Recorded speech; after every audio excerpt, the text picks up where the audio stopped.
Loktar'Ogar. Hi everyone, this is Mike from Words on Play, and I am here with an impromptu review for the Warcraft movie. Now, I just got back from seeing this movie, and I thought I'd share my opinions, because there's a lot of that going around, and I don't know, I figured, let's get the opinion of a fan of the franchise. And that's something I should preface with. Like, I am a fan of Warcraft in general. It's my fantasy outlet. I never really got big into Lord of the Rings. Harry Potter wasn't really my thing, but I like them well enough. Game of Thrones is great, but Warcraft has always had a special place in my mental state, whatever. I didn't play the first two games, so my knowledge starts with the third game, and I went on to World of Warcraft, and I follow most of the story. But again, I don't have a complete 100% comprehensive encyclopedia knowledge of the Warcraft universe, because it is very dense. And that's one challenge going into this movie for both the director, Duncan Jones, and anybody going to see the movie, because it is so dense that does pose a challenge for Duncan Jones to get everything out there and make sure everybody understands, and the challenge for people going in to know what's there.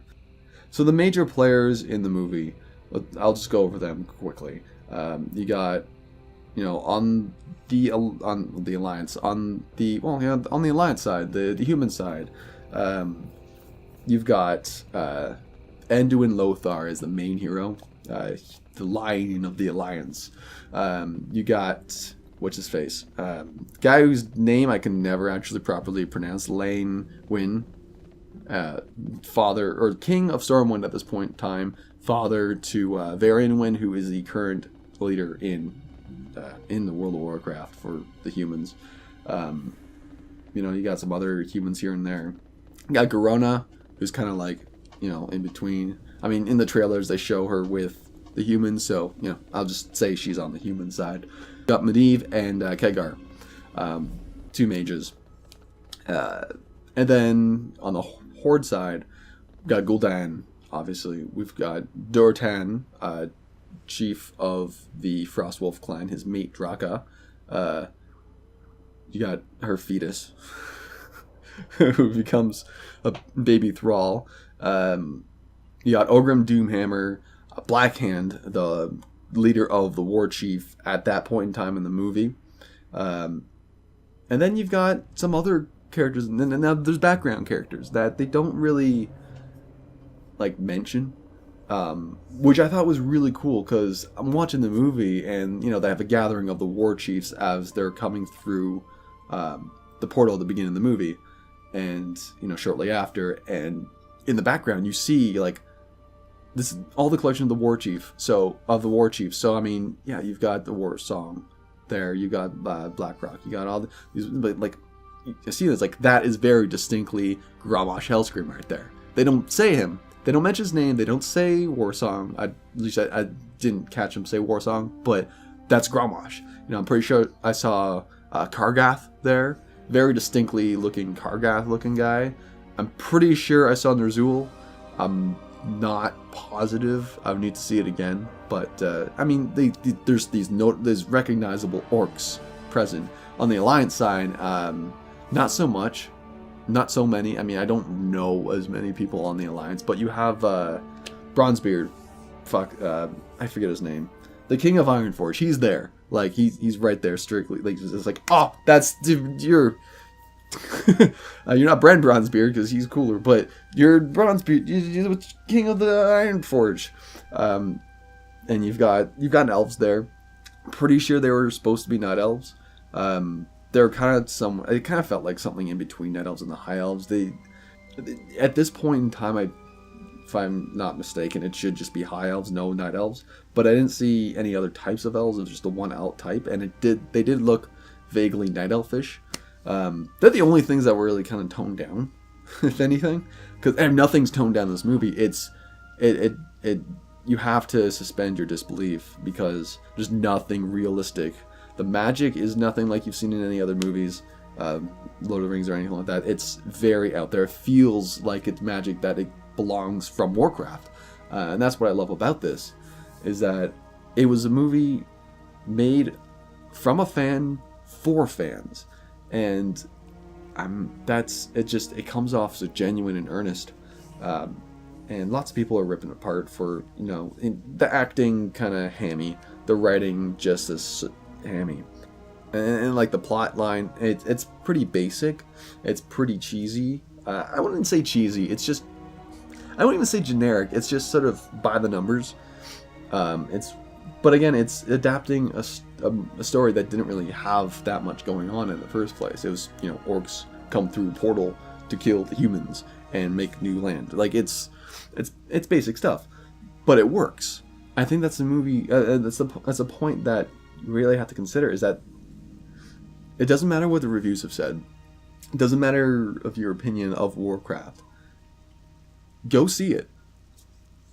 It deserves to be seen. It's well put together. The world.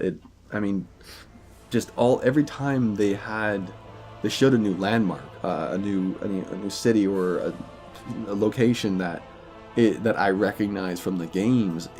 I just kind of like, my eyes welled up, and there's a stupid grin spread across my face. Like, it's that place. Like, oh man, like it invoked a sort of sense of nostalgia for me, and that's something to consider is when looking at this review, because it's hard to be completely objective. But as a fan, I really like this movie. I really genuinely like this movie. I was not expecting to. I was expecting the worst of it after hearing all those reviews. Now, not to say all the reviews I saw were bad, but the most vocal reviews were negative. You look at Metacritic and Rotten Tomato and IMDb, all the actual reviews are really low. But I don't understand why. I mean, I get where they're coming from. I get why they take it apart, but really, it's harsh. Needlessly harsh, because this movie, it works. Something about it just works. It definitely helps having a background knowledge of the lore, because you don't need to know. They don't explain anything. They don't explain who the Kirin Tor are. They don't explain this or that. But they just kind of. Duncan Jones assumes that you know, and maybe that's the best way to go into it. Is if you're a fan. If you're a fan, just go see it. Like, you'll probably enjoy it, unless you're very, very cynical and jaded and picky about things. If you can't just enjoy something that's genuine and honest, then I'm sorry. I'm sorry. That's sad. That's really kind of sad. But even if you don't know, if you're not a fan of Warcraft, I still say go see it, because it's really well put together. It's unique. It's refreshing, because it's not bloated down with realism. It's very magical and very eccentric. The magic looks just ridiculous, and it's so much fun. The orcs look phenomenal.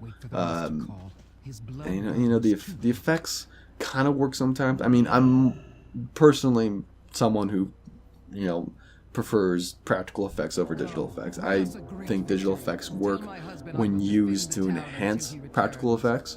But I'm never really all in for the 100% digital effects. That said, there were some practical effects used in Warcraft, but it was mostly digital effects. Even like the dwarves, they're digital. The only thing not digital are pretty much the humans, the human characters. Everything else is pretty much digital. I mean, it may as well have been a cinematic. They brought the world of Warcraft to life in movie form, and it's great. I love it. I genuinely just love this movie. I haven't come out of a movie with just feeling that good. Not like just feeling that good about the movie. Like Civil War, I love that movie. I saw it twice in theaters. Really great movie. After the movie, it didn't have this lasting effect on me. I mean, maybe it's just my connection with these characters, having been more involved with this universe. Maybe that has an effect. Maybe me being a fan and all that certainly sways my opinion to the positive side of this. But like I said, if you're not a fan, I still think it's worth seeing because, like I said, it's unique. It's different. It's refreshing from all the other stuff that we've got out there right now, and it's worth seeing. And especially if they're going to be going into sequels for this, you're going to want to see the first one to know what's going on. And again, like, it doesn't. They don't really explain. They don't explain things, and that maybe is a good thing, I think, because there's a lot going on. And if they were to explain every little thing, every little name that they say, everything, everywhere that they go, then it would be filled with so much exposition, a needless exposition. And I mean, it doesn't bog it down with unnecessary, a lot of unnecessary scenes. Everything that kind of fits in the movie, a 2-hour movie, and I never felt bored. Everything felt necessary for the story that they were telling. Nothing felt out of place to me. And granted, I know what they're talking about. I know the Curator. I know all the names that they've been throwing around. So, knowing all that, it's a lot easier to enjoy. But even with that said, what works is that with video game movies, when they try to adapt them, a lot of the times they don't get it. They just don't get the property. They don't get they just don't get it. With other video game movies, they sort of take liberties to kind of cut down a lot of the content, a lot of what's there to try and appeal to a broader audience. And Warcraft doesn't do that. Warcraft doesn't try to appeal to a broader audience because that would be stupid. To like dumb down what Warcraft is, to dumb down the lore, to try and explain it and try and take out a lot of the other stuff that's just there. Like that.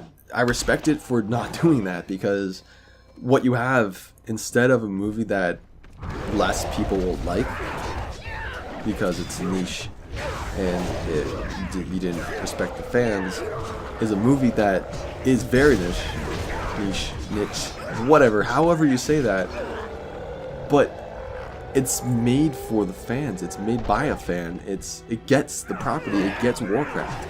The movie gets it, and Duncan Jones gets Warcraft, and it just feels good.